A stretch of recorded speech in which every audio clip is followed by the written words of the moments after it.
Bismillahirrahmanirrahim. Assalamualaikum warahmatullahi wabarakatuh. Alhamdulillah, wassalatu wassalamu ala rasulillah wa ala alihi wa ashabihi wa man tabi'ahum. Wa la hawla wa la quwwata illa billah, amma ba'd. Alhamdulillah, bapak-bapak, ibu-ibu, Allah, pada kesempatan malam hari ini Allah masih berkenan berikan kepada kita kekuatan iman, Islam dan juga kesehatan, sehingga kita sama-sama bisa hadir di Masjid Al-Manar untuk melaksanakan kewajiban sholat maghrib dengan berjamaah dan juga dilanjutkan dengan kewajiban untuk berdoa ini. Mudah-mudahan Allah juga terus memberikan hidayah kepada kita sehingga kita bisa mendapatkan ilmu yang bermanfaat untuk kebaikan kita, baik dalam kehidupan dunia terlebih untuk kehidupan akhirat. Hadirin rahimakumullah, insyaallah malam ini melanjutkan kajian akhlak sebelumnya. Kita telah menyelesaikan pembahasan tentang klasifikasi akhlak, pembagian akhlak. Sekarang mulai malam ini kita mulai membahas hadis-hadis Rasulullah SAW yang berkaitan dengan akhlak. Tema yang pertama yang akan kita bahas yaitu hak sesama Muslim.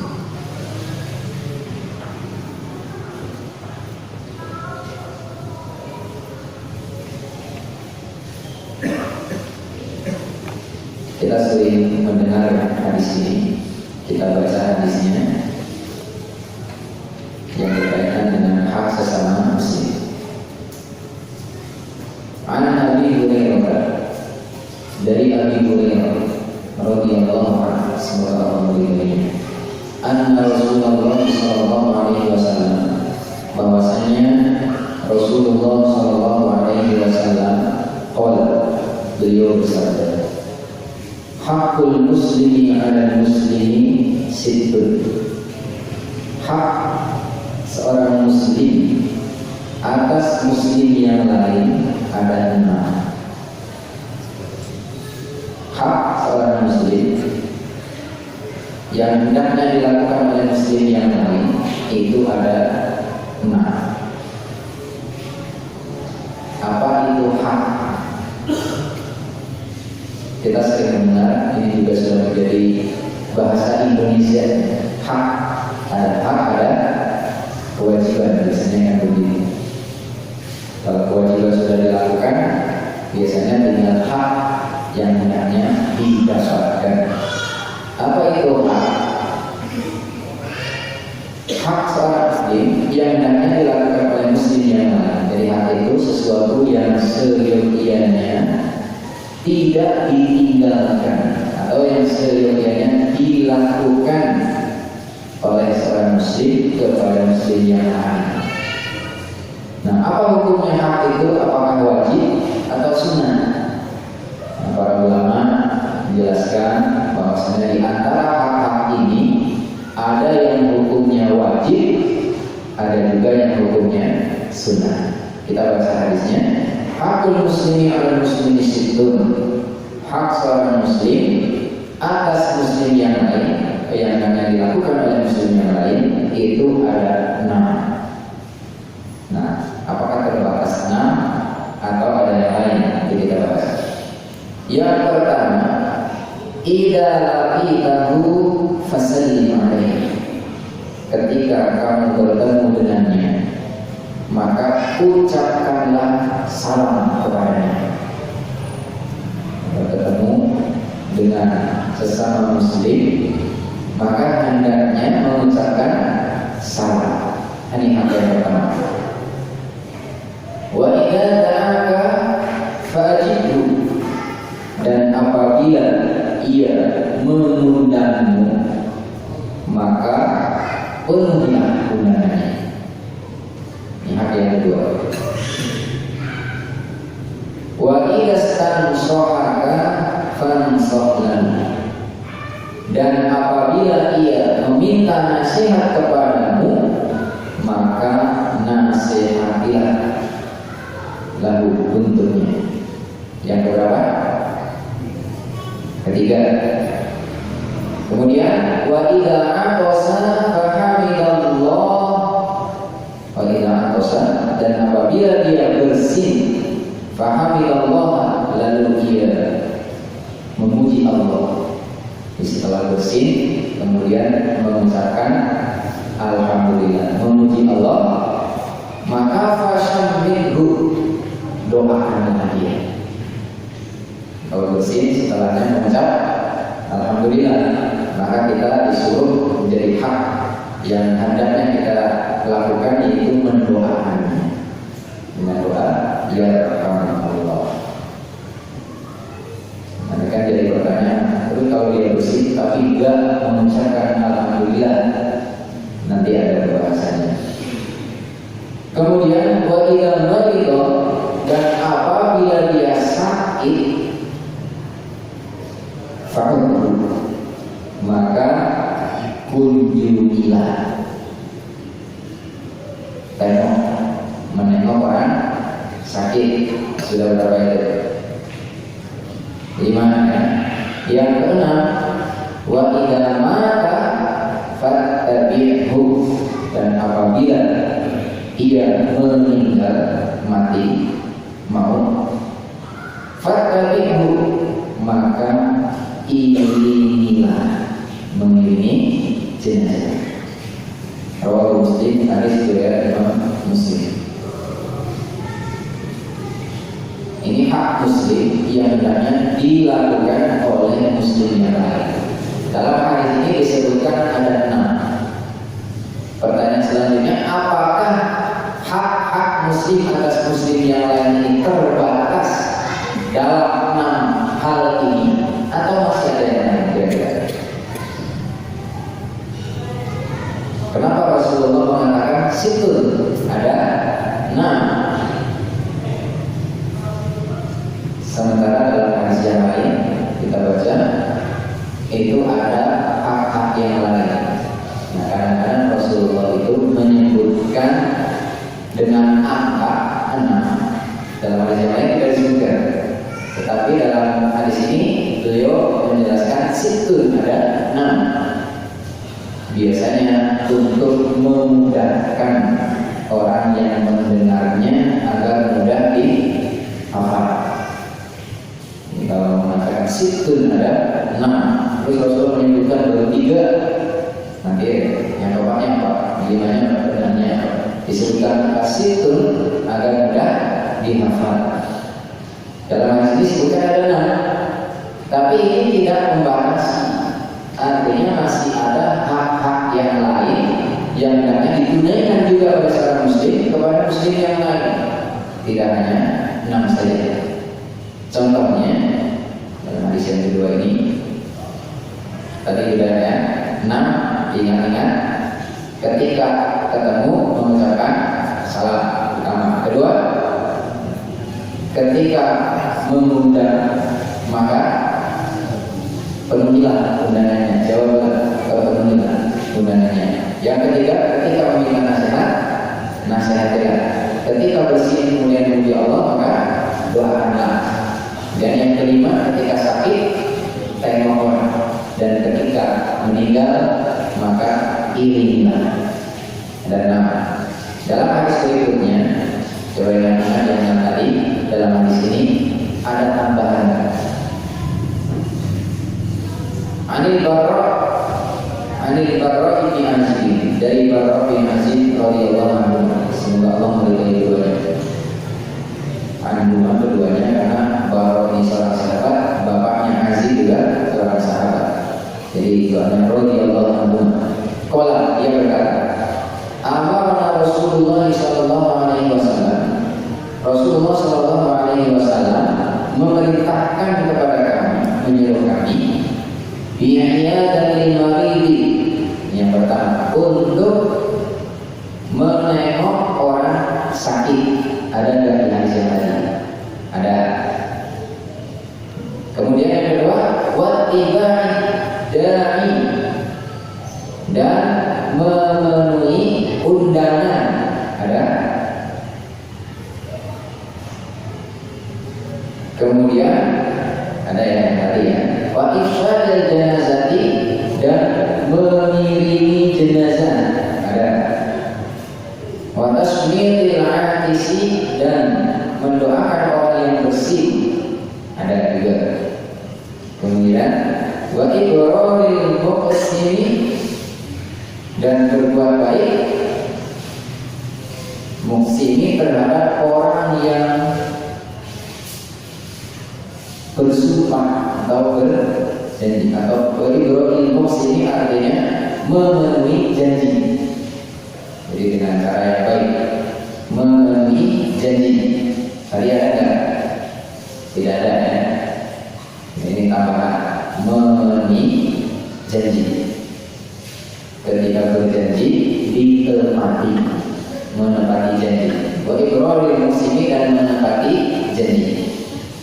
Kemudian wa nasril madlumi, dan menolong orang yang dizalimi. Tadi tidak ada ya, hadis yang pertama tambahan. Jadi 6 ditambah 2 kan? Nah 8. Masih ada lagi kan? Wa ijabati salami, dan menjawab salam. Tadi ada kan? Tadi belum ada.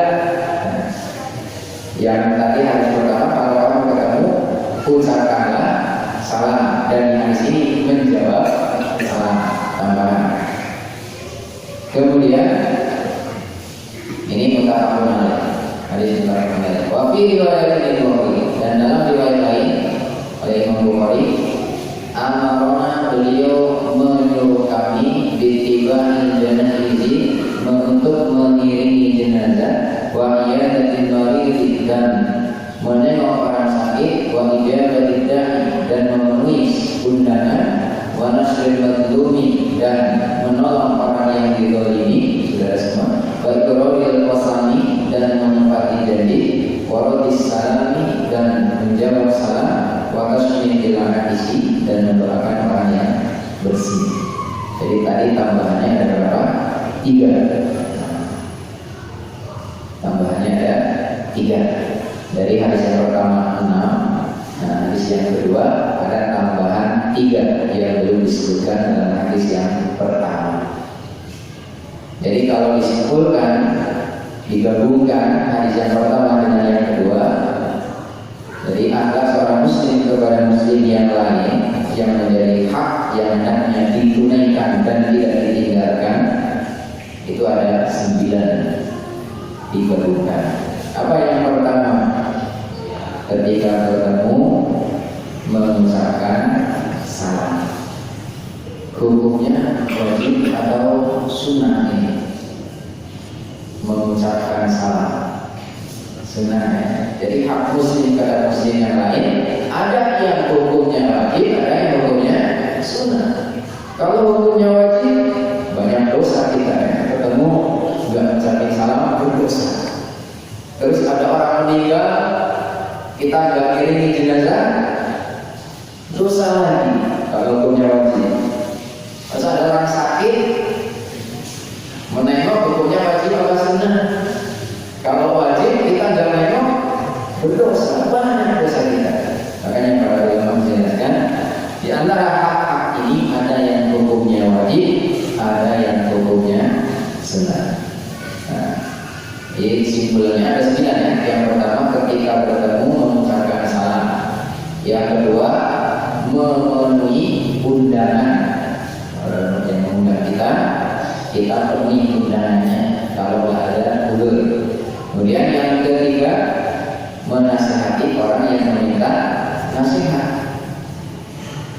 Jadi kalau ada orang yang meminta nasihat kepada kita, maka nasihatilah. Karena nggak semua orang mau meminta nasihat. Kadang dinasihati juga nggak mau. Ini ada orang meminta Kemudian yang keempat, mendoakan orang yang bersih, lalu ia memuji Allah, mengucapkan alhamdulillah, maka doa. Kemudian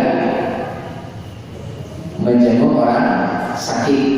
Kelima, keenam, mengiringi jenazah. Yang ketujuh, memenuhi janji. Yang kedelapan, menepati janjinya. Yang kedelapan, menolong orang yang terzalimi. Dan yang kesembilan, menjawab salam. Ini panjang ini pembahasannya. Insya Allah kita akan membahas satu persatu. Melanjutkan yang pertama tadi tentang menebar dan menjawab salam. Yang pertama kita fasallim alaihi. Kalau kamu bertemu dengannya maka ucapkanlah salam. Nah, pembahasan tentang salam ini juga ada beberapa hal. Yang pertama berkaitan dengan waktu mengucapkan salam. Kapan sih waktu mengucapkan salam? Kapan saja? Apakah setiap kali bertemu? Apakah ketika berpisah salam lagi? Kemudian kalau ada orang duduk-duduk lewat, apakah hendaknya mengucapkan salam? Ketika dalam majelis, memulai majelis atau menutup majelis atau bagaimana? Kapan saja waktunya? Nah, yang pertama waktunya itu umum ini kapanpun ketika bertemu sesama orang muslim, kapanpun ketika bertemu dengan seorang muslim hendaknya mengucapkan salam. Nah, jadi pertanyaan, barusan ketemu, datang ke masjid, mau sholat, datang assalamualaikum. Kemudian yang satu masuk masjid, yang satu masuk masjid lagi. Begitu di luar masjid ketemu lagi, ketemu lagi. Salam lagi apa enggak? Salam lagi. Kemudian jalan bareng, kan enggak salam ya. Assalamualaikum warahmatullahi wabarakatuh. Kemudian di tengah-tengah jalan berpisah. Ketemu lagi, salam lagi depannya. Ini kadang-kadang kurang kita perhatikan ya. Bahkan kadang sebagian orang itu berpikir masa sih salam mulu, nggak capek apa mengucapkan salam. Kita baca di sini. Yang pertama ini Abi Hurairah radhiyallahu anhu. Dari Abi Hurairah radhiyallahu anhu, an Rasulillah dari Rasulullah sallallahu alaihi wasallam qala bersabda, "Idza laqiya ahadukum akhahu," ketika seorang di antara kalian menemui saudaranya, bertemu dengan saudaranya, falyusallim alaihi, maka hendaknya ia mengucapkan salam kepadanya. Fa in halat bainahuma syajaratun, kemudian kalau di antara keduanya terhalang oleh sebuah pohon, au jidarun atau tembok, au hajarun atau batu, summa yahu, kemudian bertemu kembali, falyusallim alaihi, maka hendaknya dia mengucapkan salam lagi kepadanya. Ini terkait waktu mengucapkan salam. Jadi kapanpun ketika bertemu, sekalipun baru saja bertemu, jalan bareng, ketemu, assalamualaikum, kemudian jalan lagi terhalang oleh apakah mobil, terhalang apakah oleh tembok, apakah oleh batu atau pohon, ketemu lagi, maka hendaknya mengucapkan salam lagi. Kadang-kadang tidak demikian kan?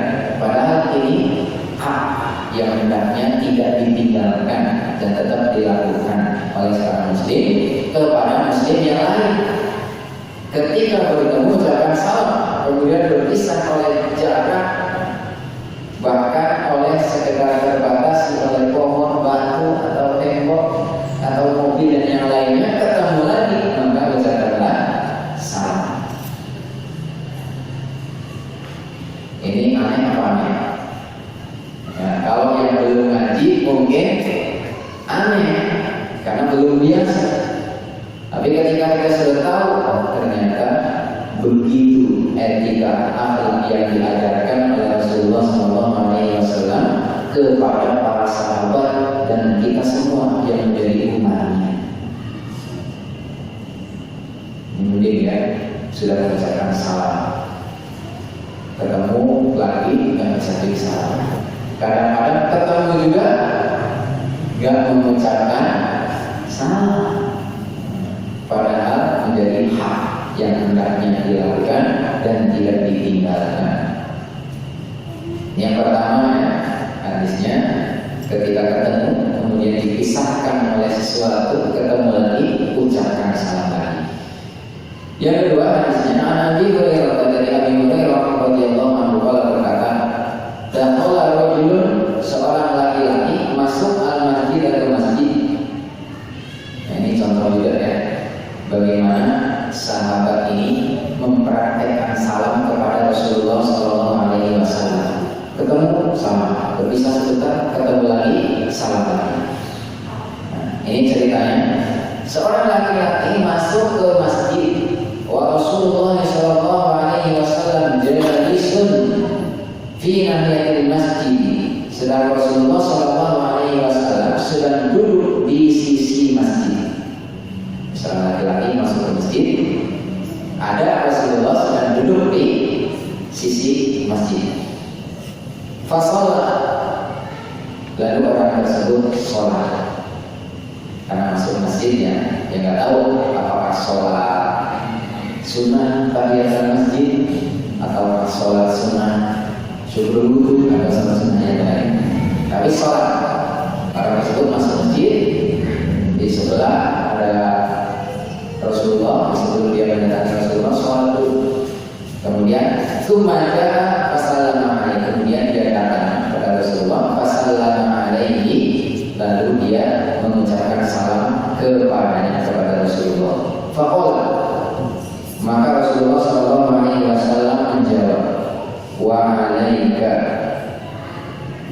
dan juga salam kepada, dijawab singkat, wa alaika. Kemudian Rasulullah mengatakan, irji fasalli fa innaka lam tusalli. Ulangilah sholatmu karena sesungguhnya kamu belum sholat. Padahal belum sholat ya. Dia datang kepada Rasulullah, mengucapkan salam, dijawab oleh Rasulullah. Rasulullah kemudian menyuruhnya, ulangi sholatmu karena sesungguhnya kamu belum sholat. Farojana fasolat, lalu dia balik lagi melakukan sholat lagi.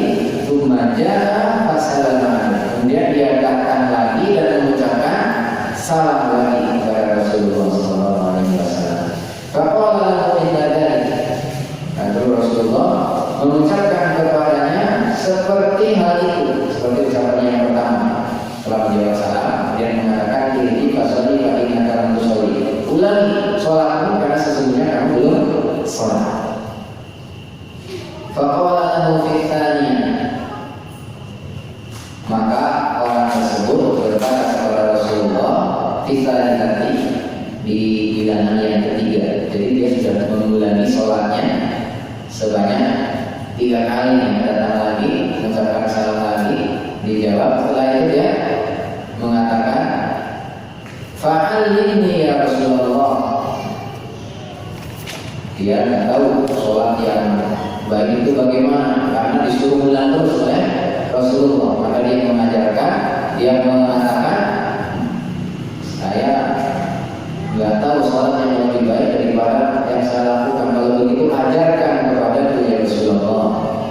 Qala, Rasulullah bersabda, idza qumta ila sholati, ketika kamu berdiri untuk melakukan sholat, hendak melakukan sholat, fa asbiri wudu, maka sempurnakanlah wudu.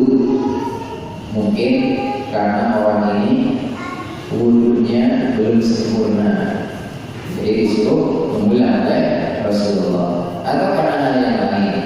Selanjutnya beliau mengatakan, wa wastaqbil kiblat, dan menghadaplah ke arah kiblat. Mungkin sholatnya nggak menghadap kiblat, bisa saja di sebelah.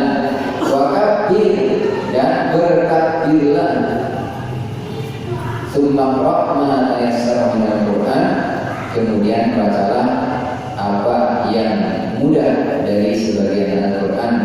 Tsumma raka', kemudian rukuklah hatta tatma'inna raki'an, sehingga kamu benar-benar tumakninah dalam keadaan rukuk.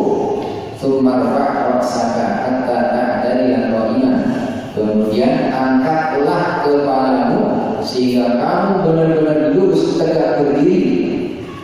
Tsumma sujud hatta tatma'inna sajidan, kemudian sujudlah sehingga kamu benar-benar tumakninah dalam keadaan sujud. Tsumma rfa' hatta tatma'inna qa'idan, kemudian angkatlah sehingga kamu benar-benar tumakninah dalam keadaan duduk. Tsumma sujud hatta tatma'inna sajidan, kemudian sujudlah sehingga kamu benar-benar tumakninah dalam keadaan sujud. Tsumma q'ud hatta tatma'inna qa'idan, kemudian duduklah sehingga kamu benar-benar tumakninah dalam keadaan duduk. Tsumma kadzalika fi kulli raka'atin wa sajdatin, kemudian seperti itu dalam setiap rakaat dan dalam setiap sujud. Hadis riwayat Al-Baihaqi wa Tirmidzi dan Tirmidzi di Hasan. Tirmidzi mengatakan Hasan, dia hadis ini disahihkan juga oleh Imam Al-Albani. Ya, ini yang jadi pelajarannya, sahabat ini mempraktekkan salam setiap kali bertemu dengan Rasulullah, ucapkan salam. Kemudian disuruh dari sholat lagi, balik lagi kepada Rasulullah mengucapkan salam lagi. Dan oleh Rasulullah dijawab, nggak disalahkan, apalagi dikatakan ngapain sih kamu salam-salam mulut, salam-salam mulut. Enggak, dijawab oleh Rasulullah SAW. Jadi contoh bagaimana salam dilakukan oleh para sahabat yang langsung dididik oleh Rasulullah setiap kali bertemu, sekalipun hanya dipisahkan oleh tempat atau jarak yang dekat, ketemu lagi mengucapkan salam lagi. Adapun tadi diulang-ulang, disuruh ulang-ulang sholatnya, mungkin karena sholatnya atau wudhunya belum sempurna, sehingga disuruh ketika kamu hendak sholat sempurnakan wudhu, kemudian diajarkan tata-tata sholat yang baik dan benar. Setelah menghadap kiblat, bertakbir dan membaca surat Al-Fatihah, surat setelahnya yang ringan-ringan dari Al-Quran yang bisa dihafal, kemudian rukuknya dengan sampai benar-benar tumakninah. Kemudian iktidal juga sampai benar-benar tegak berdiri. Kadang-kadang orang rukuk sama sujudnya bangun lagi itu cepatnya bukan main, kayak dikejar hewan. Jadi rukuknya belum apa-apa sudah berdiri lagi. Kemudian sehingga sampai ada ulama yang mengatakan karena seperti ayam yang mematuk-matuk sholatnya, saking cepatnya. Bahkan pernah lihat video itu sholat tarawih 23 rakaat, lamanya durasinya hanya berapa? 7 menit. 23 rakaat durasinya hanya 7 menit. Berarti satu rakaatnya berapa menit? Sepertiga menit. Jadi 7 menit itu 23 rakaat. Berarti satu rakaatnya nggak nyampe sepertiga menit. 30 detik. Itu sholatnya. Karena seperti ayam yang matuk-matuk, padahal ada disuruh bulan. Seorang sahabat datang, bulan sholat pertama belum sholat, sampai diajarkan. Termasuk ketika iktidal, saya Allah liman hamidah, itu sampai benar-benar tegak berdiri. Kadang-kadang saya Allah liman hamidah langsung Allah sujud. Padahal Iktidalnya itu belum sampai benar-benar iktidal. Namanya iktidal itu sampai tegak lurus berdiri. Baru setelah itu bahkan ada doanya, doa dalam iktidal. Sami Allahu liman hamidah, Rabbana wa lakal hamdu. Paling nggak segitu ya. Rabbana wa lakal hamdu. Tahu ada tambahan yang lain. Kemudian diajarkan tumanina ini dalam setiap rukun-rukun sholatnya, sujudnya tumanina, duduknya tumanina, rukuknya tumanina, iktidalnya dan seterusnya. Ini berkaitan dengan ketika bertemu mengucapkan salam kapan. Kemudian ketika berpisah, apakah mengucapkan salam lagi? Nah, ini yang kedua waktunya ketika berpisah juga mengucapkan salam.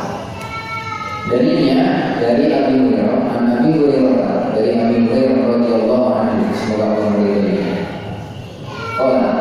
Dia berkata, qala Rasulullah sallallahu alaihi wasallam, Rasulullah sallallahu alaihi wasallam bersabda, "Idza ahadukum ilal majlis." Ini di dalam majlis ya. Ketika seorang di antara kalian sampai ke majlis atau memulai majlis, falyusallim, maka hendaklah mengucapkan salam. Wa qala, ini harusnya di belakang kalau Abu Dawud wa Tirmidzi, ini salah. Wa qala, dan beliau bersabda, fa idza arada an yaquma, dan ketika orang kalian hendak berdiri meninggalkan majlis atau selesai dari majlis, fal yusallim, maka hendaklah mengucapkan salam. Kenapa demikian ya Rasulullah?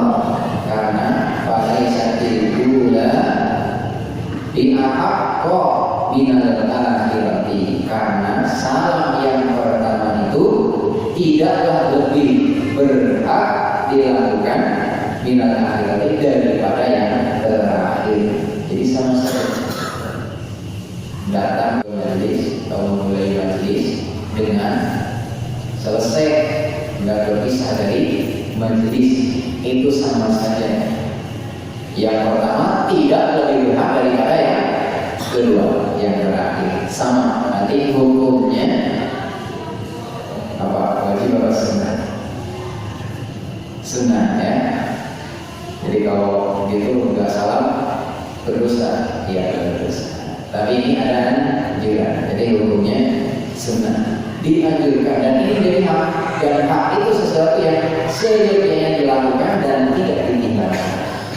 Itu mengucapkan salam, dan ketika datang ke majlis, kemudian ketika hendak berpisah dari majlis mengucapkan salam. Jadi ketika bertemu mengucapkan salam, ketika hendak berpisah mengucapkan salam lagi. Disorot, makanya hadisnya kan diantaranya ifsyar salam tadi ya, menebarkan salam. Kalau menebarkan itu sering apa jarang? Sering. Kalau orang petani menebar padi ya, kalau menanam padi kan ditebar, itu biji padinya sedikit atau banyak. Jadi sesering mungkin kita mengucapkan salam ketika bertemu dan ketika berpisah dengan saudara-saudara kita.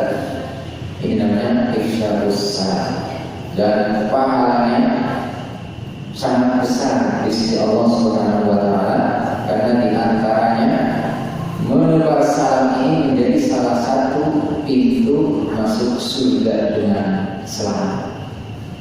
Dalam hadis yang lain, afsus salam, tebarkanlah salam, wa at'imut ta'am, dan berikanlah makanan, wasilul arham, dan sambungkanlah tali silaturahim, wasallu bil laili wan nasiyah, dan sholatlah di malam hari ketika orang sedang tidur, dan kemudian bisa, maka kamu akan masuk surga dengan salam. Jadi salah satu kuncinya dengan menebarkan salam, dan menebarkan itu sesering mungkin, tidak hanya sekali dua kali, tapi sesering mungkin.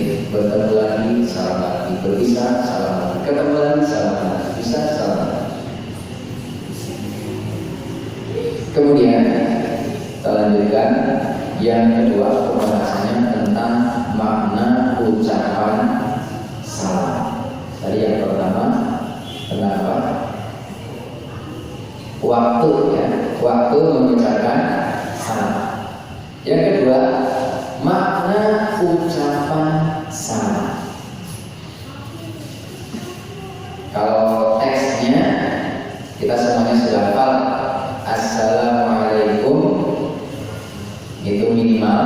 Lengkapnya Assalamualaikum warahmatullahi wabarakatuh.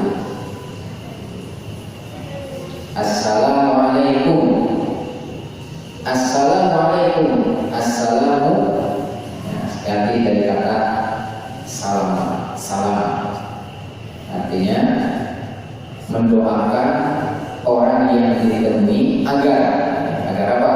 Yang pertama, Assalamualaikum, diberi keselamatan dimanapun dan kapanpun, di dunia maupun di akhirat.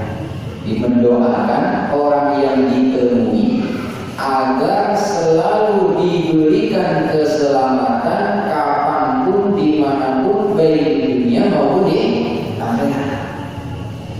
Ini kalau kita ketemu mengucapkan Assalamualaikum, luar biasa. Agar diberikan keselamatan kapanpun, dimanapun, di dunia maupun di akhirat. Apa yang selamat? Semuanya selamat, fisiknya selamat, agamanya, akidahnya selamat, hartanya selamat, keluarganya selamat, kendaraannya, semuanya didoakan agar selamat. Maka menebarkan salam ini sangat luar biasa.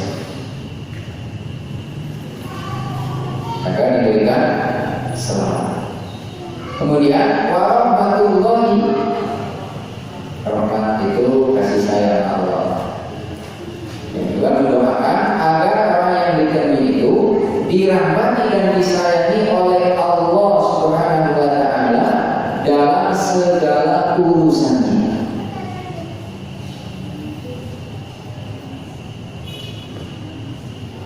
Kemudian wabarakatuh,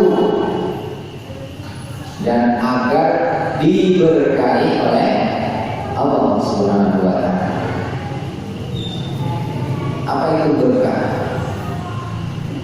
Kita sering mendengar semoga berkahnya, semoga usahanya berkah, semoga ya rumahnya, keluarganya menjadi keluarga yang berkah. Maksudnya apa? Berkah itu kebaikan yang banyak, terus bertambah dan langgeng. Langgeng itu artinya abadi. Kebaikan yang banyak, terus menerus bertambah dan juga langgeng, terus gak pernah berhenti. Agar itu namanya berkah. Jadi kebaikannya itu banyak, kemudian terus bertambah dari waktu ke waktu, itu kebaikan semakin bertambah dan juga langgeng, tidak terputus. Ini doa yang sangat luar biasa ketika kita mengucapkan kepada saudara kita Assalamualaikum warahmatullahi wabarakatuh. Karena ini bukan hal yang sepele ya. Kelihatannya sepele, hanya sekedar mengucapkan Assalamualaikum warahmatullahi wabarakatuh. Tidak benar, ringan. Tetapi doa ini memuat segala kebaikan yang dipanjatkan kepada Allah Subhanahu wa Ta'ala untuk saudara kita. Dan ketika kita mengucapkan salam, kan menjadi kewajiban orang tersebut untuk menjawab salam kita. Kita juga didoakan oleh saudara-saudara kita. Makanya sampai-sampai orang Yahudi itu iri dengan salam yang diajarkan oleh Rasulullah SAW. Ini hadisnya dari Aisyah Di antaranya faqala Rasulullah sallallahu alaihi wasallam, maka Rasulullah sallallahu alaihi wasallam bersabda, hadisnya ada potongan dipotong, innal yahuda, sesungguhnya orang-orang Yahudi itu qaumun hasadun, suatu kaum yang pendengki, satu kaum yang suka dengki iri. Wa hum la yahsuduna ala syai'in, dan mereka tidaklah iri kepada kita kaum muslim atas sesuatu kama yahsuduna ala salami, sebagaimana mereka iri terhadap kita atas ucapan salam, wa amin, dan atas ucapan amin. Yang pertama yang mereka iri dan itu terhadap ucapan salam ini, assalamualaikum warahmatullahi wabarakatuh. Ini ucapan yang sangat luar biasa, maknanya sangat luas, mendoakan semua kebaikan untuk saudara-saudara kita. Makanya jangan diganti ucapan salam ini ya. Jadi kalau ketemu dengan saudara kita jangan diganti, "Hai bro, mau kemana?" Kadang-kadang begitu, ketemu temannya bukan ucapan salam, tetapi malah diganti. Pagi-pagi apa salamnya? Selamat pagi. Jadi selamatnya pagi aja. Siang lagi selamat siang, sore selamat sore, malam selamat malam. Jadi mudah. Yang diajarkan Rasulullah ini sudah mencakup selamat kapanpun, dimanapun, baik di dunia maupun akhirat. Nggak usah diganti dengan ucapan selamat-selamat yang lain. Ketemu assalamualaikum, minimal syukur-syukur ditambahin Pak. Assalamualaikum warahmatullahi wabarakatuh. Yang diganti-ganti. Kadang-kadang kalau orang lebih gaul lagi, ketemu temannya itu bukan lagi ucapan salam, bahkan kata-katanya juga sudah bukan kata-kata manusia. Ketemu temannya ini mau kemana? Ada yang begitu. Padahal Rasulullah mengajarkan ucapan salam yang sangat luar biasa, yang sampai-sampai orang Yahudi itu iri dengan ucapan salam semacam ini. Sangat disayangkan ketika umat Islam tidak lagi mempraktekkan satu etika ini, yaitu menebarkan salam.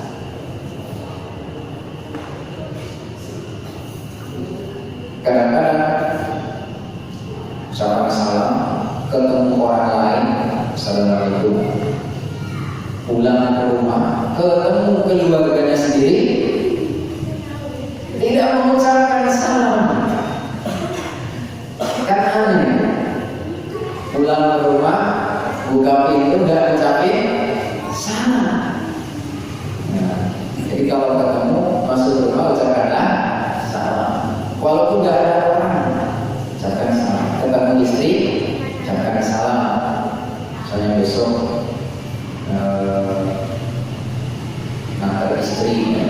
nanti istri belanja terpisah, ketemu ucapkan salam, assalamualaikum. Apa sih Pak? Karena belum terbiasa, harusnya dibiasakan.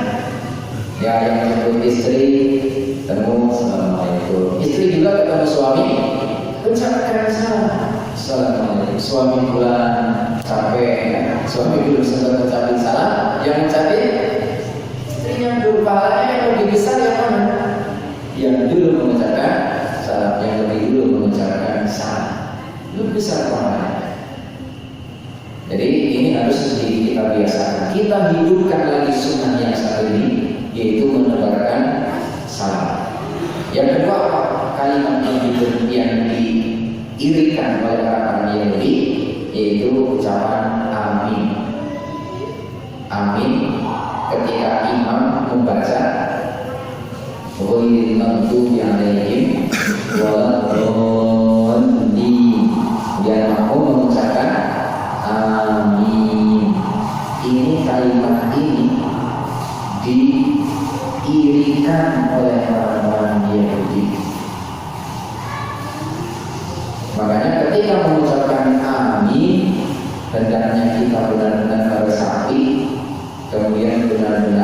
mengucapkan dengan penuh perhatian dan perasaan, jangan sampai kemudian bermain-main dengan kata-kata amin. Kadang-kadang sholat jamaah imamnya mengucapkan waladhdallin, makmumnya mengucapkan aminnya itu bercanda. Ada yang pendek amin, ada yang panjang banget amin.